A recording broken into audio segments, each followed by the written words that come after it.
देश के सर्वोच्च न्यायालय सुप्रीम कोर्ट ने ईडी को लेकर काफी तल्ख टिप्पणी किया है जो काफी सोचनीय है। कहा कि आप हद में रहिए, आप इस तरह से कार्रवाई मत करिए। क्या कुछ कहा है चीफ जस्टिस ने टिप्पणी में? CJI chief justice of India BR Gavai और जस्टिस के विनोद चंद्रन के बेंच ने सोमवार को मैसूर अर्बन डेवलपमेंट बोर्ड के केस में ईडी की अपील की सुनवाई के दौरान सीजीआई ने कहा कि हमारा मुंह मत खुलवाइए, नहीं तो हम ईडी के बारे में कठोर टिप्पणी करने के लिए मजबूर हो जाएंगे। उन्होंने कहा कि मेरे पास महाराष्ट्र का कुछ अनुभव है, आप देश भर में हिंसा मत फैलाइए। जब सुप्रीम कोर्ट को यह कहना पड़ रहा और कोई पहली टिप्पणी नहीं है। इससे पहले भी सुप्रीम कोर्ट ने ईडी को लेकर वो दिल्ली के अरविंद केजरीवाल की गिरफ्तारी का मामला हो, सुनवाई का मामला हो या और कई मामले में जो है ईडी को लेकर सुप्रीम कोर्ट ने चेता चुका है। लेकिन ईडी कहां मानने वाली, एक के बाद एक कार्रवाई कर रही है। कार्रवाई किस पर कर रही है? राजनीतिक विपक्ष पार्टियों पर, जिस पर बार बार आरोप भी लगता है। ईडी ने कर्नाटक के मुख्यमंत्री सिद्धरामैया की पत्नी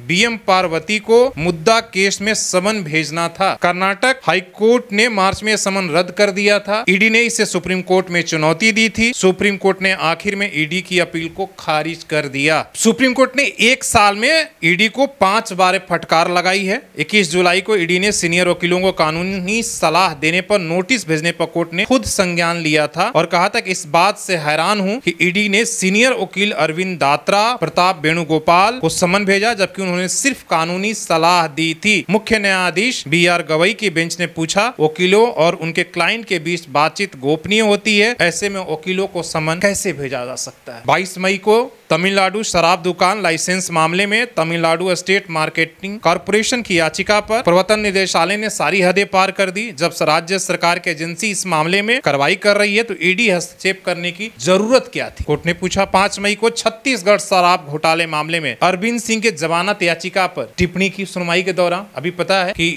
2 दिन पहले ही जो पूर्व सीएम है उनके बेटे को गिरफ्तार कर लिया गया। ईडी ने गिरफ्तार किया, बर्थडे के दिन गिरफ्तार किया। एजेंसी बिना किसी ठोस सबूत के सिर्फ आरोप लगा रही है। हमने ईडी की कई शिकायतें देखी है। एक पैटर्न बन गया है, केवल आप आरोप लगाइए लेकिन किसी के साक्ष्य का हवाला मत दीजिए और उस आरोप के आधार पर गिरफ्तार करके आप जेल भी डाल दे रहे। 12 फरवरी छत्तीसगढ़ में शराब घोटाले मामले में आरोपी अरुण त्रिपाठी की याचिका पर भी टिप्पणी ने किया कि ईडी के शिकायत पर संज्ञान लेने का आदेश हाईकोर्ट रद्द कर चुका है, तो आरोपी को जेल में क्यों रहना चाहिए? पीएमएल की थ्योरी ये नहीं हो सकती कि व्यक्ति जेल में रहेगा और संज्ञान रद्द होने के बाद भी व्यक्ति जेल में भी ये ऐसा कहना चाहिए हमने ये देखा है, हमने खुद ये सूचना नहीं दी है। 4 अगस्त को भी उसने 2024 में सरला बनाम ईडी के मामले में उसने टिप्पणी की थी और मुद्दा केस में। तो ये तमाम सारे एग्जाम्पल है जब सुप्रीम कोर्ट देश के सर्वोच्च न्यायालय एक एजेंसी को लेकर बार बार फटकार लगा रहा है लेकिन एजेंसी जो है वो मानने के लिए तैयार नहीं। आखिर क्या ऐसी व्यवस्था, क्या ऐसी मुश्किलें हैं जो बार बार ईडी अपने उसी गलतियों को बार बार रिपीट कर रही है? और रिपीट क्या कर रही है? विपक्ष के जो बड़े नेता हैं उनके रिश्तेदारों को, उन अधिकारियों को गिरफ्तार किया जा रहा आरोप के आधार पर। लेकिन आरोप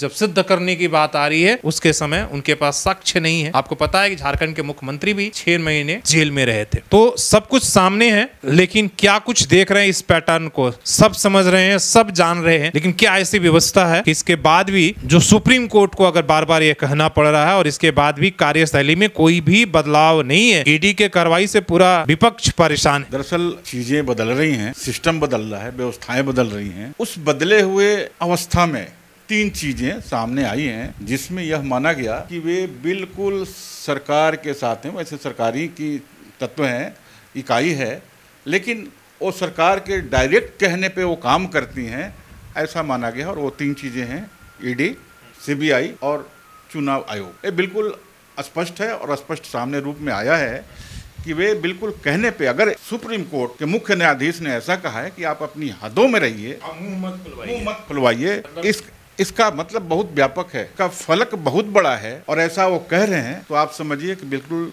फफक के कह रहे हैं, मजबूरी में कह रहे हैं। फफक के रोना जिसको कहते हैं और कहना होता है। जान रहे हैं कि कानून को किस तरीके से देश भर में मजाक उड़ाया जाए। जी बिल्कुल बिल्कुल बिल्कुल बेचैनी दिख रही है, बेचैनी देख रही है। और उस कानून की व्यवस्था को बनाए रखने के लिए, उसकी सुपरसिटी को बनाए रखने के लिए यह बयान आया है और यह कथन आया है कि आप अपनी हदों में रहिए, मेरा मुंह मत खुलवाइए।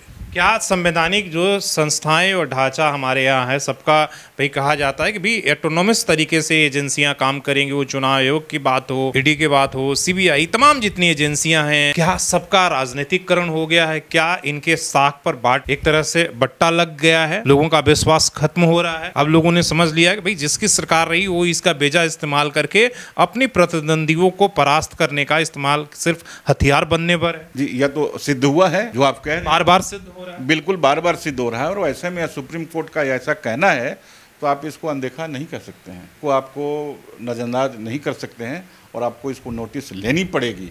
वो ईडी हो, सुप्रीम कोर्ट हो या चुनाव आयोग हो, अगर ऐसा उन्होंने कहा है तो आप मान के चलिए कि वे सीधे तौर पे सरकार से कह रहे हैं, वे ईडी से नहीं कह रहे हैं। सरकार के मुखिया जो भी हैं वो मालूम है, सबको मालूम है, नाम नहीं लिया उन्होंने, लेकिन ऐसा वे कह रहे हैं और यह बिल्कुल सचेत होने की बात है। वरना ऐसा कहते कहते उल्टे सीधे डिसीजन न ले लिए जाएं, ऐसा सीन दिख रहा है। और बहुत सारा प्रयोग हो रहा है। और एक आंकड़ा ये भी बताता है कि बहुत सारे ऐसे विपक्षी नेताओं जिन पर कार्रवाई हो रही थी, ईडी, सीबीआई, इनकम टैक्स की जांच चल रही थी, उनके पार्टी बदलते ही मतलब बीजेपी में शामिल होते वो सारे केस जो है खत्म हो गए। तो इससे शक का आधार लोगों को और बेचैनी हो रही कि भाई जिन जिन लोगों ने कहा था उनकी पूरी फाइलें आपने बंद कर दिया, केस ही खत्म कर दिया, आरोप ही खत्म हो गया। ये राजनीतिक दांव पेच हैं और राजनीतिक दांव पेच बिल्कुल बचा के किए जाते हैं, लेकिन अब ऐसा खुल्लम खेल हो रहा है। और भी ज्यादा इसलिए है कि यह माना जा रहा है कि 75 साल उम्र का 75वां साल के बाद जो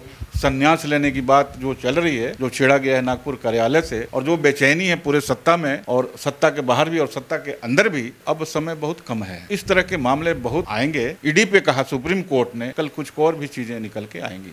चलिए, देश में आते रहेंगे। आप इस टिप्पणी को किस तरीके से देखते हैं? सुप्रीम कोर्ट ने जो ईडी को लेकर टिप्पणी किया है, क्या ईडी जो कर रही है कार्रवाई वो सही है आपके नजर में, या सुप्रीम कोर्ट जो कह रहा वो बात सही है? आप अपनी राय जरूर दे सकते हैं। धन्यवाद।